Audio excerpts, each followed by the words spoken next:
szeretettel üdvözlök mindenkit. Ebben a műfajban Éppen különböző országból érkeztek filmek. akkor megint visszünk a Felújítva Legjobb Filmfesztivál.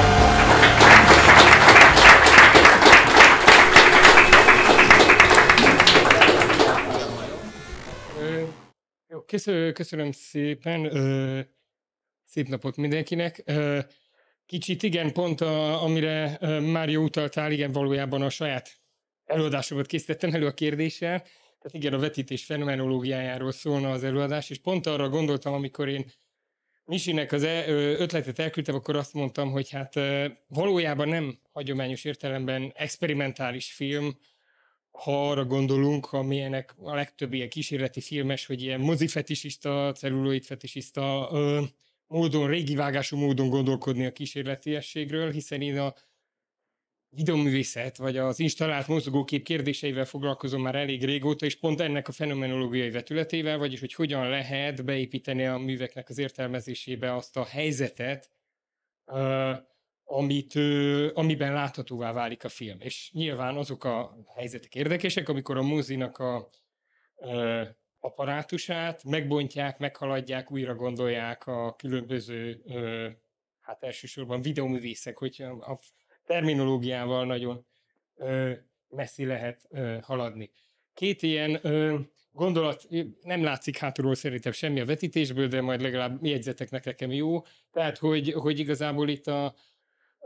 két dolog érdekel engem ebben. Az egyik az, hogy a videóművészet vagy a galériaműfilmek azok jó esetben minden alkalommal kitalálják önmagukat, vagy kitalálják azt a vetítési szituációt, amiben megnézhetőek, és én azt gondolom, hogy ettől kezdve maga az installáció is a mű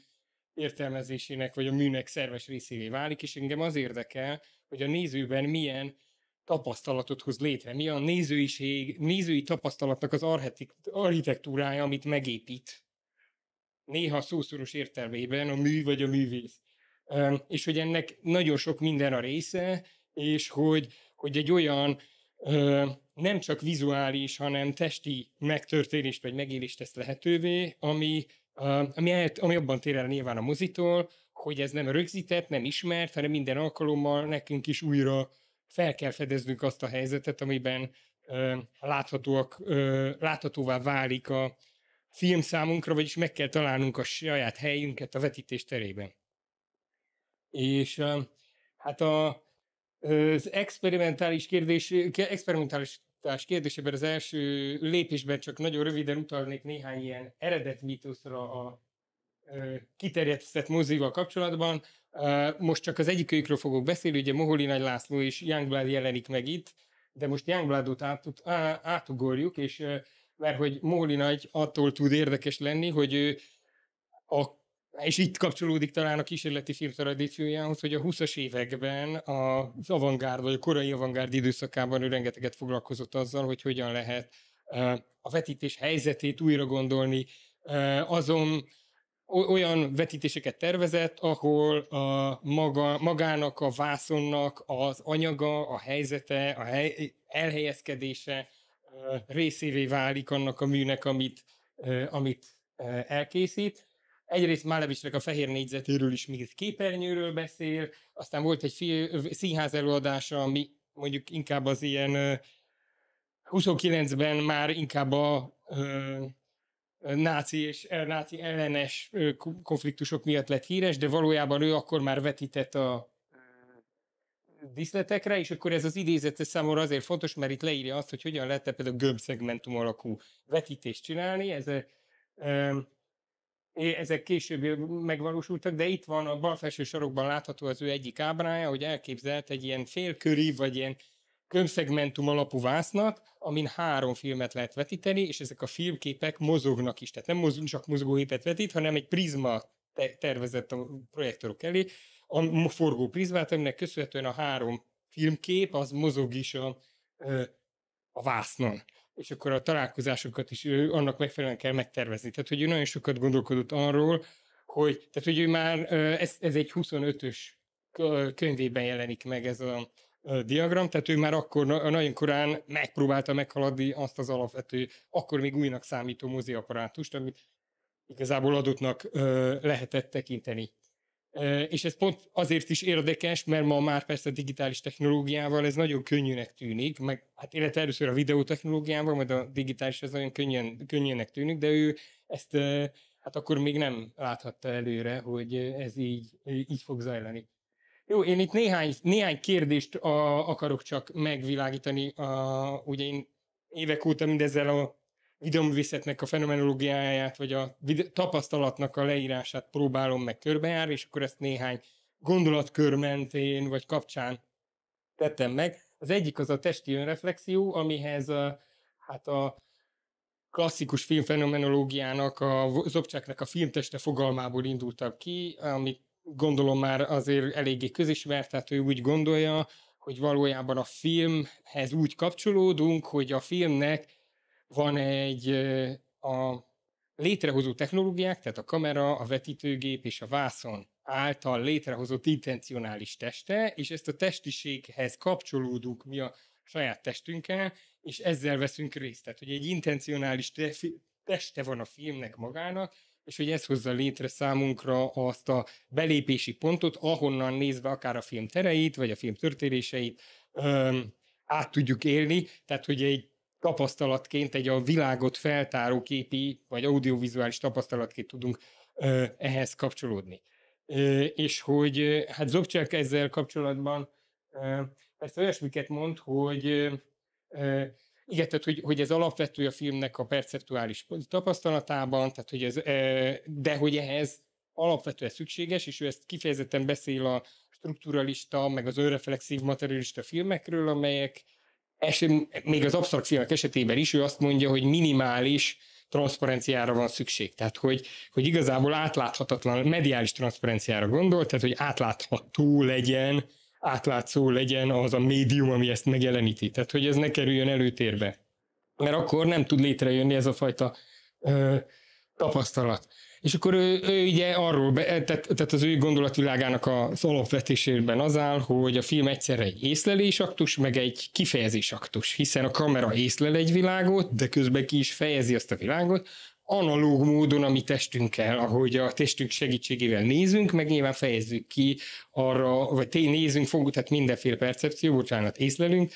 és a testünk segítségével fejezzük ki az arra a világra vonatkozó érzéseinket, gondolatunkat, viszonyulásunkat. És akkor az ami ugye az installációk esetében megtörténik, az az, hogy hogyan változik ez meg akkor, amikor nem rögzített a helyzetünk, mint a moziban, tehát nem oldódik fel, nem szünteti meg az apparátus a mi testi, vagy hát ha nem is szünteti meg, de szűkíti le a testi részvételünk lehetőségeit, tehát nem adjuk át a saját testünknek nem tudom, hogy jó szó de mondjuk a funkcióit a filmtestének. Tehát, hogy nem költözünk bele a filmtestébe, hiszen ugye változó a helyzet, minden film vagy minden installáció esetében meg kell találnunk azt a nézőpontot, ahonnan az nézhető, ahonnan megfigyelhető, adott esetben fel kell állnunk, mert valaki kimegy közben, hiszen ugye a kiállításokban mennek az emberek, tehát hogy egy olyan testi módon tapasztaljuk meg ezt a helyzetet, ami korábban nem volt jellemző. És ugye itt azt mondja, hogy a figyelem, tehát megszűnik a figyelemnek, a nézői figyelemnek és a film képnek az összekapcsolódása. Tehát nem csak arra irányul a nézői figyelem, amit vetítenek. Ugye amiről szól a mozi, hogy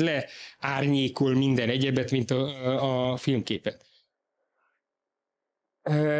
És akkor hát itt a gondolatmenetemben megjelenik ez a haptikus architektúra fogalma Juhani Pallasmának a építészeti fenomenológiája, aki a periférikus látásról a fontosságáról beszél, a tapintás elsődlegességéről a filmkép, vagy a tapasztalásban. Ő azt mondja, hogy a tapintásból származik az összes egyéb érzékelésünk, vagy érzékszervi tapasztalatunk, és hogy nagyon erőteljesen amellett érvelő, elsősorban építészetről beszél, de nagyon sok filmes referenciát használ, hogy a teret azt valójában nem vizuálisan fogjuk fel, és ennek a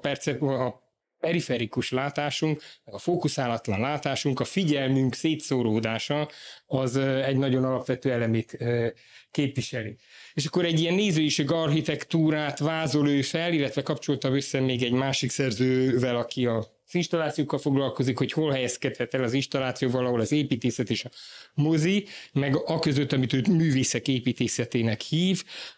olyan tervezőkről beszél, amit nem mondjuk statikailag képzett építészek, hanem művészek terveznek. És akkor én innen jutottam el a testi önreflexiónak a gondolatához, aminek, hát most ezeket a szerzőket én nem fogom részletesen idézni, de aminek számomra a lényeg az, hogy az installációkban akkor is, ha nem akarjuk, és akkor is, hogyha gyakran maguk a vetített filmek sokkal narratívabbak, meg akár bevonóbbak, vagy immerzióra alkalmasabbak, mint mondjuk sok film, amit itt fognak majd vetíteni, tehát nem a hagyományos értelemben kísérletező filmek, de maga az apparátus teszi azt, hogy muszáj reflektálnunk arra a helyzetre, amiben benne vagyunk, és hogy ez egy testi, embodied önreflexió abban az értelemben, hogy nem maga a filmkép jeleníti meg, nem tapasztalnunk kell, hanem abban a helyzetben, amiben folyamatosan újra fel kell találnunk önmagunkat, meg kell találnunk a helyünket, tehát egy ilyen szituáltságnak, egy helyzetnek a megtapasztalási feltárása zajlik, és ez folyamatosan eltávolít bennünket attól, amit látunk. Tehát, hogy nem tudunk feltétlenül azonosulni, hiszen körbe kell járnunk. Ugye nagyon sok az olyan vetítés, ahol a vászon a tér közepén lóg, vagy akkor a vászon mind a két oldalára vetítenek. Akkor nekem magamnak kell eldönteni, hogy ezt az oldalt nézem, vagy a másik oldalt. És akkor folyamatosan reflektálnom kell arra, hogy hát hol történik az, amit látnom kellene, hogyan tudom befogadni minél teljesebb módon is ezt konkrétan mozgással, a testem aktív részvételével kell megtennem. És akkor hát én azt gondolom, hogy ezek a láthatóságnak a testi fizikai korlátai, hiszen ugye a moziban ideális esetben úgy ülök be, hogy a teljes filmképet látom, a maga teljességében is minél tökéletesebben, itt viszont folyamatosan korlátai vannak. Vagy azért, mert elém ül valaki, vagy azért, mert a másik oldalra vetítenek. Tehát, hogy ezek a korlátok, ezek beépülnek a műbe, meg szerintem be kellene épüljenek az értelmezésbe is. Na és akkor innen a gondolat, vagy a gondolatmenetem az egyenesen vezetett a figyelem módozataihoz, hogy milyen megváltozott módon lehet a különböző figyelem kérdésekről beszélni, és hát itt a videóművészettel kapcsolatban hosszú vitája, vagy hosszú, hát inkább hagyománya van annak a vitának, ami azt veti fel, hogy vajon a moziban lévő passzivitás, mozdulatlanság, vagy a mozdulatlanság az egyenlő passzivitással, kritikátlan befogadással, szemben azzal a mobilitással, ami ugye a galériatérben vagy a múzeumi térben zajlik, amit gyakran szoktak kritikai attitűddel összekötni, és akkor emellett pro és kontra rengeteg érv van. Nyilván a kísérleti filmesek azok alapvetően amellett érvelnek, hogy hát nincs nincs olyan intenzitása a figyelemnek, mint a moziban, és pontosan az odafigyelést csökkenti, vagy mondjuk Max Zoller arról beszél, hogy ez valójában olyan, mint egy bevásárló központban, ahol hát azt választom ki magamnak, ami számomra érdekesebb, ha mondjuk egy nagy videókiállításról beszélünk, ahol hangosabb vagy látványosabb a filmkép, odalépek be, és ezáltal egy fogyasztói attitűdöt alakít ki abban az értelemben is, hogy ugye a galériában, ha megunok egy filmet, akkor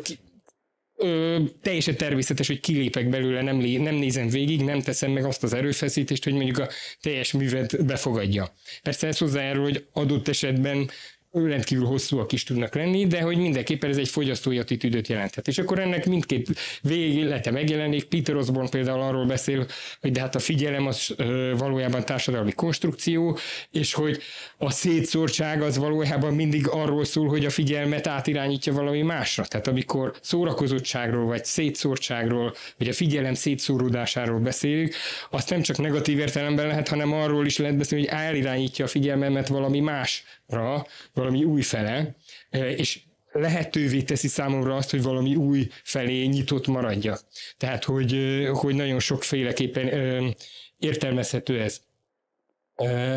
És akkor Laura Marksnak van egy könyve, ami az interkulturális filmeknek meg videókról szól, és ő használ egy számomra nagyon szimpatikus metaforát, hogy tévegő vagy eltévedt utazónak nevezi azokat a nézőket, akik ezekben az ezeket az interkulturális filmeket nézik, és hogy igazából nem feltétlenül találjuk meg a kulcsot ahhoz a világhoz, amivel találkozunk. És én azt gondolnám, hogy ez egy nagyon termékeny metafora lehet arra vonatkozóan, tehát az installációk nézőire vonatkozóan, ez a fajta téveigés, amikor nem ismerjük még, mert a moziban ismerjük a helyzetet, amiben belekerülünk, tudjuk, hogy hogyan kell elhelyezkedni ahhoz, hogy jól lássunk valamit, szemben a múzeummal, galériával, ahol újra és újra meg kell találnunk azt a helyzetet, ahol láthatóvá válik számunkra a mű. És akkor itt két olyan munkát hoztam, az egyik Chantal Akermannak, a másik meg egy török videóművésznek, Kutlu Gatámánnak egy munkája, ahol televíziók vannak, ez esetben televíziókészülékek vannak a térben, de olyan mennyiségben, ami nyilván nem teszi lehetővé, hogy mindegyiket egyenként végignézzem. Tehát a nézői tapasztalat az arról szól, hogy magam bejárom, mint egyfajta ilyen utazó, egy útvonalat, egy térképet rajzolok ki a készülékek meg a képek között, és úgy jön létre a tapasztalat. De ezáltal magamnak testi módon kell egyrészt a figyelmemet megosztanom, másrészt eldöntenem abba azt, hogy mi alapján választok, hogy a kép maga tetszik, vagy az a különböző fotelek, amik ott vannak előttük, azoknak is jelentése van a mű esetében, de ez most lényegtelen, tehát hogy igazából nem elhanyagolható, és központi szerepe van annak a testi mozgásnak, amit végrehajtok a mű befogadásakor. Aztán a másik, hát itt összekapcsoltam két kérdéskört, azt, hogy ugye nagyon sok esetben, mint hogy itt az előző példák esetében is több csatornás, vagyis több filmképet látok párhuzamosan, és hogy ez a keretnek a kérdését gondolja újra. Itt André Bazinnek van ez a nagyon közismert gondolata arról, hogy szerint az állóképek, festészet, fotó, azok centripetális térben gondolkodnak, tehát hogy befelé irányítják a figyelmet, és arról van szó, hogy csak azt nézzük, és csak annak van jelentőség, ami a film az adott képen belül látható. Ez a mozi ezzel szemben bevezeti a centrifugális teret, amikor a képen kívülnek egyenlő jelentősége van. És hogy ez a Catherine Fowler, aki a videóművészettel foglalkozik, azt mondja, hogy ebben az értelemben centripetális teret valószínűleg meg a videóművészet is, hiszen a képen belülre fókuszál, tehát egy olyan mozgó kép, ami az állóképnek a logikáját foganatosítja, vagy jeleníti meg. És akkor itt a keret kérdésével kapcsolatos néhány idézet jelenik meg, hogy hogyan jelenik meg, vagy oldódik fel a keret, és több különböző pozíció létezik ezzel kapcsolatban, hogy alapvetően megerősítik a keretet főleg a korai videómunkák, de azáltal, hogy ha több kép jelenik meg egy térben, akkor fel is oldódik, hiszen én átjárok ezek között, a képek között. Tehát nem a képeknek a diegetikus képen kívüli tere válik fontossá, hanem a képeknek az én valós, aktuális teremben való képen kívülisége, illetve az egyik képnek a képen kívülie a másik kép lesz, a másik vetítés. Tehát, hogy különböző vetítések egymásnak hoznak létre egy képen kívüli teret abban a tapasztalatban, amit én megélek, miközben egy filmképet nézek. És akkor az utolsó kérdéskör, amire röviden rá akarok térni, az az affektivitás és az atmoszféra kérdése, hogyha ennyire tudatosító, vagy önreflexióra, testi önreflexióra késztető a mozgóképek ilyen galériában történő vetítése, akkor vajon hogyan lehet az, hogy mégis gyakran erőteljes affektív hatása van, érzelmi hatása van ezeknek, és hogy létre tud jönni egyfajta bevonódás annak ellenére, hogy nem tudom elengedni a vetítési helyzetben való részvitelemet úgy, mint a moziban, ahol hát ha nem nagyon rágnak hangosan mellettem, akkor azért fel tud oldódni az a szituáció, amiben én benne vagyok. És akkor, hogy hogyan érzékelhető, vagy nem érzékelhetőek a térbeli határok, itt biztos, vagy gondolom láttátok, néhány évvel ezelőtt nálunk is volt ez a Manifesto című mű kiállítva a galériában, a Nemzeti Galériában, és hogy ez azért szerintem jó példája annak, amit úgy fogalmaz meg azt hiszem Claire Bishop, hogy nem Pető Ági, hogy arra, hogy ezek az installációk már nem azt mondják, hogy filmeket nézzük, vagy nem azt várják el, hanem hogy a filmek társaságában legyünk. Tehát, hogy igazából körbevesznek bennünket ezek a filmek, és ezek igazából egy környezetet hoznak létre számunkra. És akkor hát itt foglalkoztam valamennyit az affektus fenomenológiájával, a Heideggeri fogalmakkal, az, hogy hogyan írja le a hangoltságot, mint a jelenre való létnek és a világ megértésének egy alapvető, tehát nem mellékes mozzanatát, hogy akkor ezt hogyan lehet elkülöníteni a különböző affektus rétegeket, hogy melyik az, ami az ábrázoláshoz, és melyik az, ami a környezethez, és melyik az, amelyik a megfigyelőhöz tartozik. Tehát, hogy ez hogyan különíthetők, ha egyáltalán ezek elkülöníthetőek. És akkor itt jutunk el, Giuliana Brunónak van egy könyve, aminek az a címe, hogy Atmospheres of Projection, vagyis a vetítés atmoszférái, és hát ő több mindenről beszél, itt a mérettel kapcsolatos kérdést emelte ki, hogy ezek nyilván a kortárs galériafilmek nagy mérete önmagában hogyan hoz létre atmoszférikus hatást, hogy hogyan várja el azt, hogy a műnek részévé váljunk, ez egy Jesper installáció, amit itt lehet látni, hogy annak ellenére, hogy folyamatosan forgolódnom kell a különböző vetítések között, tehát, hogy nekem kell megválasztani, hogy mit nézek, mégis részévé válok ennek tehát egyfajta bevonódás jön létre. És akkor én arra jutottam, hogy affektív immerziónak nevezném el azt a fajta bevonódást, amit zajlik, abban különböztetve meg az immerziótól, hogy se nem optikai bevonódásról nincs szó, sem teljesen reflektálatlan elvesztődésről mondjuk a diegetikus világban, hanem ennek a tévejgő nézőnek, vagy tévejgő utazónak a reflektált bevonódása, amit aztán még a későbbiekben az atmoszféra fogalmával próbálok megfejelni. Gernot Böhmének van az Atmoszférák esztétikája című könyve, és az erre alapozott elmélete, amit ide még be szoktam kapcsolni. Jó, részemről körülbelül ennyi lett volna, amit gondoltam, így összefoglalóan, hogy állok én ezzel a gondolatmenettel most. Köszönöm a figyelmet.